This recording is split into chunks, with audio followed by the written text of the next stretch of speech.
Alors un moment de bonheur, Olivier, vous avez coupé le ruban avec les élus, avec les partenaires dans cette maison qui est maintenant la maison de l'association Kilian, l'héritage de la goutte de lait qui continue sa mission au service de l'humain dans notre belle vallée du Gier.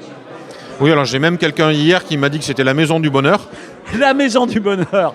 Et en soi, ça me touche particulièrement parce que j'espère effectivement qu'à partir de cette opportunité qui nous a été offerte par la municipalité, l'objectif c'est quand même de donner toujours plus. Ceci dit, moi je suis devant vous aujourd'hui la partie visible de cet iceberg qui comporte quand même 40 bénévoles et j'en suis juste la vitrine et leur porte-parole. 40 bénévoles, la fédération aussi de très nombreux partenaires privés, publics, associatifs pour cette réalisation qui est magnifique. Oui, voilà, aujourd'hui on est content que de plus en plus d'entreprises nous rejoignent via le mécénat de compétences notamment. Et nous, ça nous permet quand même de donner toujours plus, qui est un atout énorme. Alors, vous avez plein de projets. Le projet pour le moment, c'est ce fameux vélo avec lequel vous avez fait un tour d'Europe. Après quelques semaines, après votre retour, il en est où le projet de la commercialisation, de la fabrication du vélo ? Alors aujourd'hui, c'est de très bons contacts en Estonie, en Allemagne, aux Pays-Bas et puis à la Commission européenne dont on espère qu'elle va nous aider à obtenir l'homologation. Et je pense qu'une fois qu'on aura cette homologation, on sera vraiment un vecteur intéressant pour les entreprises, pour le développement. Alors, c'est une étape, mais avec l'association, il y a toujours de nouveaux projets. Allez, un petit scoop là, qu'est-ce que vous allez mettre en avant ? On entend parler d'un Ironman incroyable en septembre, un exploit sportif. De quoi s'agit-il ? Donc 3 sportifs en septembre à Saint-Étienne qui vont tenter chacun dans leur discipline en 24 heures de faire la plus grande distance possible. Donc c'est un sacré défi qu'on essaiera de faire valider par le Guinness Book par exemple. Pourquoi pas ? Alors un cycliste, un nageur et un coureur. Voilà, et on devrait déjà retrouver Tony Viricel qu'on connaît bien. Et puis Teddy Michel, c'est les 2 qu'on a actuellement. On cherche un nageur mais on va le trouver.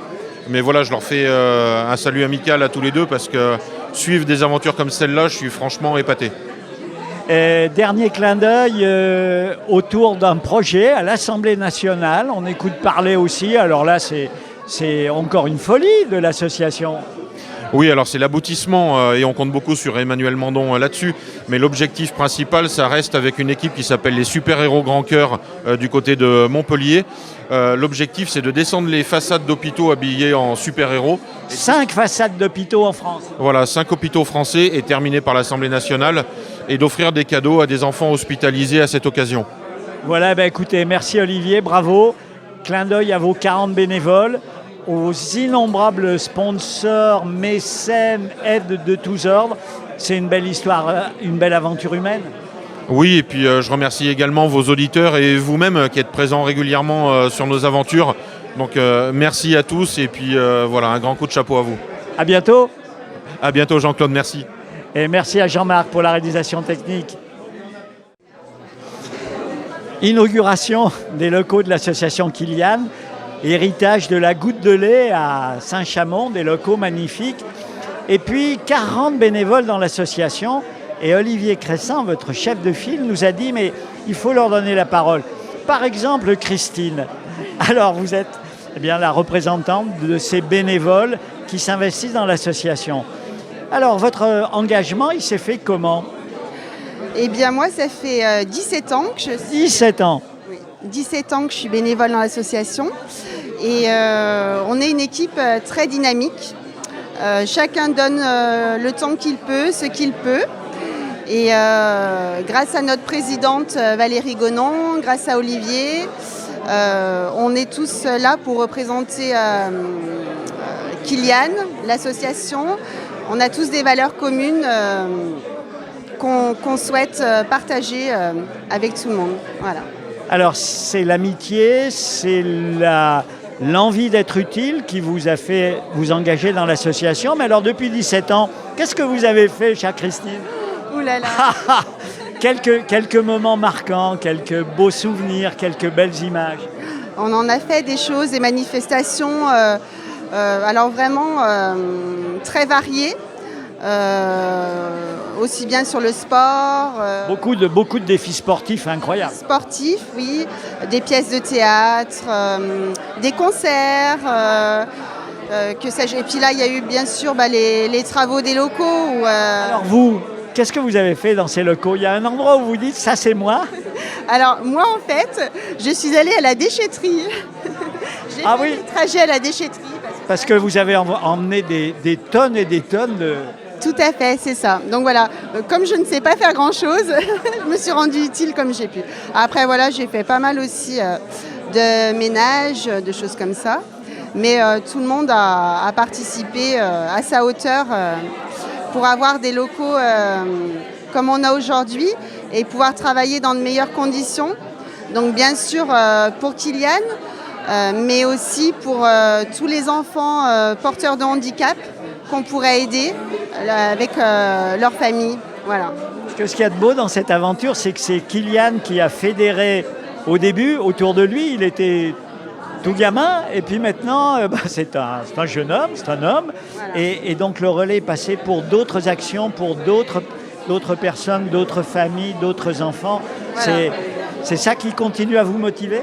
Exactement, c'est pour toutes ces familles, tous ces enfants qui sont dans le besoin, qui n'ont pas choisi d'être comme ça, qui sont voilà.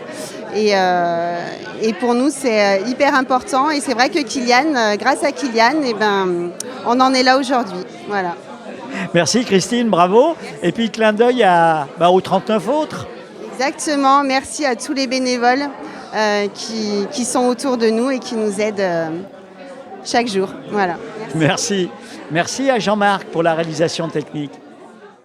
Hervé Reynaud, un immense sourire pour ce moment d'inauguration des locaux de l'association Kylian. Et derrière nous, cet arbre, vous l'avez évoqué dans votre prise de parole, il est hautement symbolique. Oui, cette fresque est symbolique du travail qui a été réalisé par l'association Kylian, c'est-à-dire bien enraciné dans le territoire depuis 2004 avec un grand nombre de partenaires, on le voit encore aujourd'hui, toujours plus nombreux. Et puis tout ce feuillage qui se déploie avec beaucoup de couleurs, beaucoup d'humanité et une grande efficacité aussi pour sensibiliser, aider des familles touchées par le handicap. Alors cette inauguration, ces locaux, on a eu l'occasion de voir leur transformation progressive, mais c'est une belle histoire pour la ville de Saint-Chamond. On parle de la goutte de lait, alors de quoi s'agit-il ? La goutte de lait, parce que c'est un bâtiment qui a été légué à la ville de Saint-Chamond, qui était inoccupé depuis 2007, qui à une époque donc, a permis d'accueillir un certain nombre de personnes pour accompagner les enfants, en fait, la maternité, en fait. Et donc cette goutte de lait, on espère qu'aujourd'hui elle sera nourricière pour l'association Kylian, puisqu'il y a 2 ans, la ville de Saint-Chamond a souhaité permettre à l'association Kylian d'être hébergée ici. Ils ont fait de formidables travaux. Évidemment, cet équipement est légué à titre gratuit pour l'association et il en fait un très bel usage aujourd'hui. On le voit avec une vocation qui pour nous, sociale, autour du handicap. Et encore une fois, ces liens très forts entre les différents partenaires et on trouvait que ça incarnait tout à fait l'avenir, la continuité de ce bâtiment emblématique. Alors autour du handicap, l'association est arrivée à fédérer énormément de bonne volonté. On les a évoqués depuis des banquiers jusqu'à des clubs services, en passant par des entreprises bien entendu. C'est aussi symbolique de la vitalité humaine de notre territoire et de notre vallée du Gier. Oui, ça en dit beaucoup. Ça en dit beaucoup. La générosité de notre territoire, à Saint-Chamond et même au-delà dans la Loire, et ça fait franchement plaisir. Nombreux partenaires, effectivement, privés ou associatifs. Je voulais signaler aussi l'engagement très fidèle du Kiwanis, du Rotary Club également. Ça fait vraiment plaisir et tous ensemble, de pouvoir porter ces actions qui parfois relèvent de l'impossible.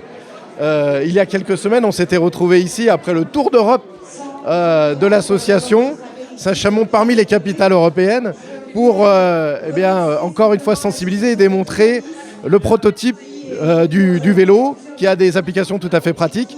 Demain, apparemment, encore une idée qui pourrait se développer avec l'Assemblée nationale qui pourrait être escaladée. Donc vraiment parfois des projets qui paraissent irréalisables et ils le font. Ils l'ont fait autour d'Olivier Cressin et toute son équipe. Dernier mot, vous avez voulu souligner aussi l'implication des services municipaux. Oui. Parce que, bien sûr, l'association, plein de partenaires, mais l'équipe municipale, les élus, mais aussi les gens du terrain, ils ont mouillé le maillot. Ils ont mouillé le maillot. Je remercie les équipes municipales qui avaient vraiment la consigne et ils l'ont fait avec beaucoup d'engouement. Mais j'allais dire, à chaque fois qu'on rencontre les bénévoles de Kilian, ensuite on a envie de s'impliquer à 100%. Encore une fois, il y a de l'amitié qui se crée ensuite. Donc merci à nos services techniques, à l'ensemble de nos services pour pouvoir mettre en ordre tout ce qui relevait du propriétaire. Parce qu'encore une fois, sinon l'association a investi, je crois, près de 150 000 € ici avec des partenaires pour faire eux-mêmes les travaux. Donc ils ont su retrousser les manches. Et on voit bien qu'aujourd'hui, cette maison est bien gardée. Ils ont les clés et ça fait vraiment plaisir d'avoir un tel locataire aujourd'hui dans ce bâtiment. Et il incarne très bien, encore une fois, la modernité de ce bâtiment emblématique de la ville. Merci à Jean-Marc pour la réalisation technique. Là aussi, l'équipe des bénévoles est sur le pont. Merci. Monsieur le maire. Merci beaucoup. Avec Emmanuel Mandon, député de la 3e circonscription de la Loire, à l'occasion de l'inauguration du coupage de ruban de ce local magnifique de l'association Kilian. Emmanuel, Olivier Cressin, l'animateur de cette association, vous le connaissez depuis longtemps. Eh oui, c'est vrai. J'ai eu le bonheur de rencontrer Olivier par l'intermédiaire de François Rocheboine, parce que j'étais le collaborateur de longtemps de François Rocheboine. Et donc j'ai suivi l'évolution de l'association, son développement assez remarquable, je dois dire. Alors bien sûr, une association, c'est d'abord une aventure humaine, hein, ça a été bien souligné dans cette inauguration. C'est aussi des étapes parfois compliquées à franchir, mais je trouve qu'il y a une intelligence de situation, une intelligence collective derrière tout ça. Vous avez parlé dans votre prise de parole d'écosystème, c'est-à-dire l'idée que l'association a réussi à fédérer beaucoup de bonnes volontés très diverses dans tous les domaines. C'est vrai, parce qu'en fait, il y a bien une synergie assez exceptionnelle. Et derrière, effectivement, le monde associatif évolue dans un système institutionnel, un système social, des collaborations doivent naître, etc. Et là, ce qui est intéressant, c'est qu'ils ont réussi à créer des dynamiques, bien trouver les bonnes passerelles, établir des partenariats parfois improbables. Et ça, c'est de l'intelligence, mais c'est parce qu'il y a une grande générosité. Là, c'est vraiment le cœur qui parle. C'est le cœur qui parle, mais aussi les compétences qui sont arrivées à fédérer avec ce projet de vélo. Alors vous qui êtes un Européen convaincu, ça a dû vous intéresser, ce road trip à travers les capitales européennes pour présenter ce prototype. Oui, j'ai été très surpris dans un premier temps. J'ai trouvé l'idée fabuleuse. Et je crois que vous avez raison, c'est l'idée de compétence qui est derrière tout ça. Il faut arriver à construire. C'est extraordinaire d'articuler les compétences. Ça demande du savoir-faire. Ce qu'ils ont réussi à faire est assez remarquable.